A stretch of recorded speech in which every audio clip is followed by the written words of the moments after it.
الكريم أما بعد أعوذ بالله من الشيطان الرجيم بسم الله الرحمن الرحيم قد أفلح من زكاها صدق الله العلی العظیم۔ اللہ سبحانہ و تقدس فرماتے ہیں بس تحقیق وہ کامیاب ہو گیا جس نے اپنا تزکیہ کر لیا، یعنی اپنے دل کو پاک اور صاف کر لیا۔ اس موضوع پر گزشتہ نشست میں ہم نے بات کی تھی کہ آپ صلی اللہ علیہ وسلم نے فرمایا الطہارۃ شطر الایمان، صفائی نصف ایمان ہے۔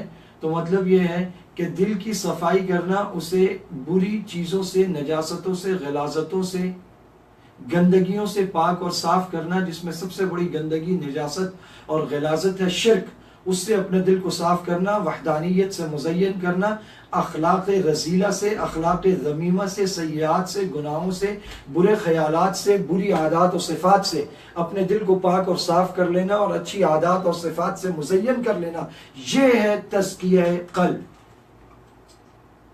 بری عادات میں سے اہم ترین بری عادت ہے بخل۔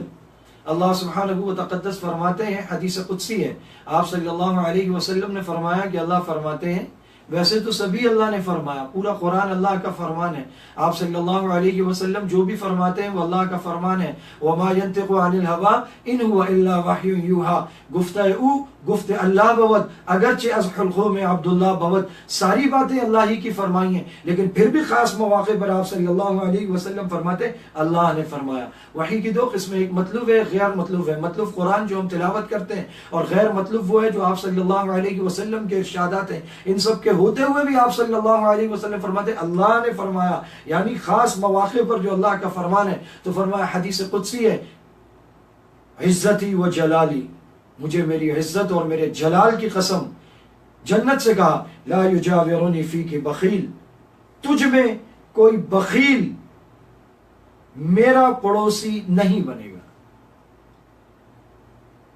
کیسی ہولناک وعید ہے بخیلوں کے لیے، جوڑ جوڑ کر، سینت سینت کر مال رکھنے والوں کے لیے۔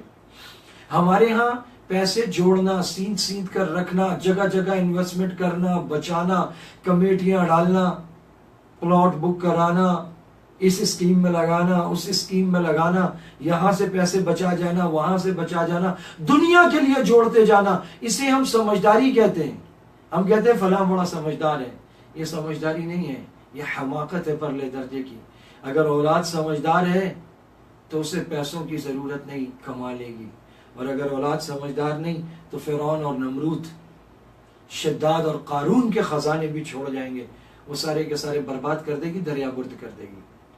صلاحیتیں، اچھی عادات، صفات، اخلاق، کردار، تعلیم، یہ ہے وہ تحفے جو اولاد کو دے کر جانے چاہیے۔ بخل بہت بری بیماری ہے۔ حضرت موسیٰ علیہ السلام نے اللہ سبحانہ و تقدس سے سوال کیا، یا اللہ کیسے پتہ چلے گا کہ آپ خوش ہیں یا ناراض ہیں؟ کیا جب آپ ناراض ہوتے ہیں اس کی کچھ نشانیاں ہیں؟ تو اللہ سبحانہ و تقدس نے فرمایا، جب میں ناراض ہوتا ہوں تو بارشیں بے وقت ہوتی ہیں، حکومت احمقوں کے پاس، بے وقوفوں کے پاس ہوتی ہے، اور مال بخیلوں کے پاس، اور جب میں خوش ہوتا ہوں تو بارشیں موسم کے مطابق وقت پر، حکومت نیک دل، اچھے لوگوں، سمجھدار لوگوں کے پاس، اور مال سخیوں کے پاس۔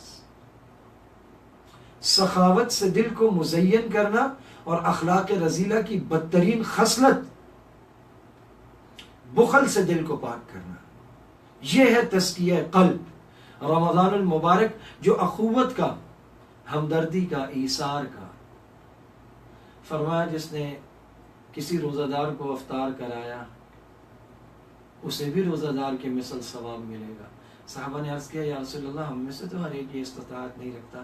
آپ نے فرمایا، پانی کے گھونٹ پر بھی جس نے افطار کرایا اسے بھی اللہ تعالیٰ روزہ دار کے برابر ثواب عطا فرمائیں گے۔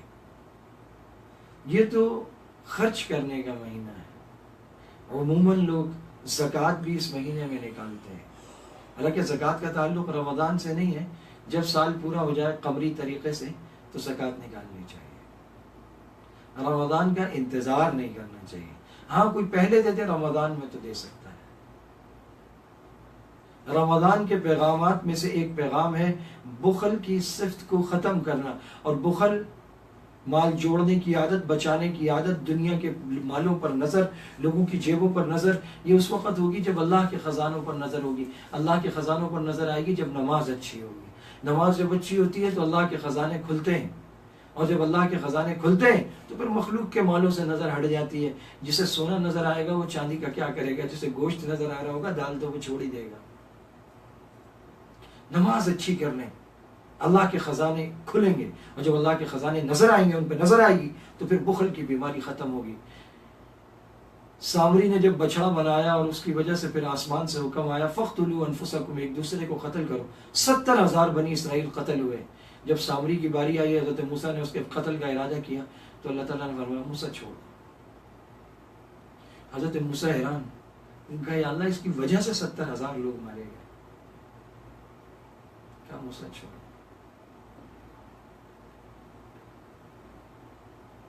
کیوں؟ تو اللہ سبحانہ و تقدس نے فرمایا موسیٰ سخی ہے، اسے چھوڑ دو، خود مر جائے گا. آخرت میں وہ چیز اس کے کام نہیں آئی، لیکن سخاوت اسے قتل سے بچا گئی. اور یہ تو پتہ چلا کہ اللہ تعالیٰ کو سخی کتنا پسند ہے. یہاں اس کی وجہ سے 70,000 لوگ مارے گئے، لیکن جب اس کی باری آئی اللہ نے فرمایا موسیٰ چھوڑ دو. سخی اللہ کا حبیب ہے، اور بخیل اس کے بارے میں تو کہا گیا اللہ کا دشمن ہے. دینے والا اللہ ہے، رازق اللہ ہے. یہ کیوں سینت سینت کے رکھتا ہے؟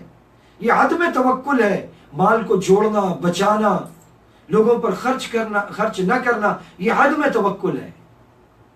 قد افلح من زکاہا، دل کو بخل کی بیماری سے پاک کرنا، دل کا تزکیہ کرنا، دل کی صفائی کرنا، اور سخاوت سے دل کو مزین کرنا.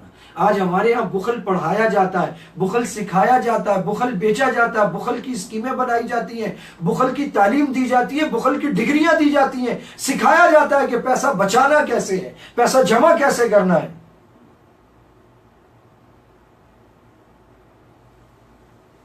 والذین یکنزون الذهب والفضة ولا ينفقونها في سبیل اللہ فبشرهم بعذاب علیم. وہ جو مال دولت جمع کرتے ہیں، خزانے جمع کر رہے ہیں، ڈھیر لگا رہے ہیں سونے چاندی کے، ولا ينفقونها في سبیل اللہ، اللہ کے راستے میں خرچ نہیں کر رہے، فبشرهم بعذاب علیم، انہیں دردناک عذاب کی خوشخبری سنائیے. یوم یحمى علیہا فی نار جہنم، قیامت کے دن گرم کیا جائے گا، تپایا جائے گا ان کے اس خزانے کو آگ میں.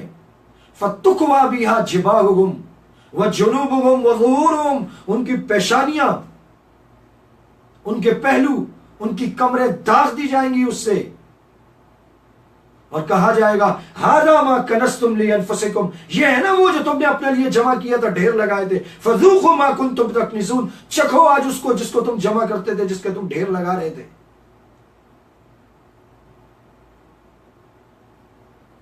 دوڑ لگی ہوئی ہے، مال جمع کرو، پیسہ جمع کرو، خزانہ جمع کرو، یہاں انویسٹ کرو، وہاں انویسٹ کرو. پیسہ بچائیے، کل کام آئے گا. پیسہ خرچ کیجئے، کل قیامت میں کام آئے گا. آپ صلی اللہ علیہ وسلم تشریف لائے، امی عائشہ سے پوچھا کچھ ہے؟ بکری ذبح ہوئی تھی.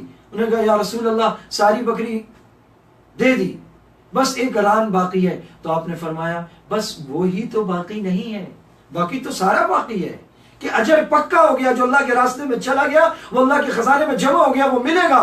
آج ہم جمع کرتے ہیں اور اللہ کے خزانے میں جمع نہیں کراتے، اپنی ذات کے لیے خرچ کرتے ہیں، غریبوں پر، فقیروں پر، مسکینوں پر، یتیموں پر خرچ نہیں کرتے. ہمارے اپنے اخراجات آسمانوں سے بات کر رہے ہوتے ہیں. 3-3 ہزار 4-4 ہزار روپے کا پیزا کھا جاتے ہیں. 100 روپے اگر غریب چوکیدار اپنی ضرورت کے لیے مانگ لے ہمارے پاس نہیں ہوتا. ہم 100 دفعہ تحقیق میں پڑ جاتے ہیں کہ یہ ضرورت مند ہے یا نہیں ہے. کبھی اپنے بارے میں سوچا، دوسرے کے بارے میں کہتا ہے یہ حقدار نہیں ہے. کبھی سوچا اللہ مجھے جتنا دے رہے ہیں کیا میں اس کا حقدار ہوں؟ اگر اللہ تعالیٰ نے یہ پیمانہ بنا لیا جو پیمانہ میں نے لوگوں کو دینے کا بنایا ہے تو میں تو بھوکا مر جاؤں گا.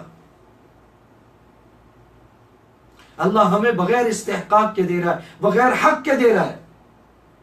جب اللہ نے فضل کیا ہے تو اللہ کے راستے میں مال خرچ کرنا چاہیے، جس حد تک ہو چکے خرچ کرنا چاہیے. اور اس میں مدارس اور مساجد کا خاص طور پر خیال کرنا چاہیے. مدارس جو اسلام کے قلعے ہیں، جہاں مسافر طلبہ، غریب طلبہ اور عموماً غریب فیملیز کے بچے وہاں پڑھتے ہیں، جن کے تمام اخراجات مدارس اٹھاتے ہیں۔ زکوٰۃ و صدقات میں وہ لوگ جن کے خلاف پروپیگنڈا کیا جا رہا ہے، جن کی کردار کشی کی جا رہی ہے، جنہیں دنیا بھر کا میڈیا برا ثابت کرنے پر تلا ہوا ہے، جو قرآن و حدیث کی تعلیم دیتے ہیں، جو دین کی تعلیم دیتے ہیں، جو اس گئے گزرے دور میں اسلام کا دین کا وجود خارجی ہیں، جو ایسے لوگ تیار کرتے ہیں جن کا جینا مرنا اٹھنا بیٹھنا چلنا پھرنا دنیا کی زندگی کی ساری صلاحیتیں صرف دین کے لیے ہوتی ہیں، ان مدارس کے ساتھ تعاون کرنا چاہیے، ان کا پشتیبان بننا چاہیے، ان کا ترجمان بننا چاہیے، ان کی زبان اور ان کی لسان بننا چاہیے۔ اللہ سبحانہ و تقدس ہمیں بخل کی بیماری سے بچا لے اور سخاوت سے ہمارے قلوب کو ممیز فرما دے۔ وآخر دعوانا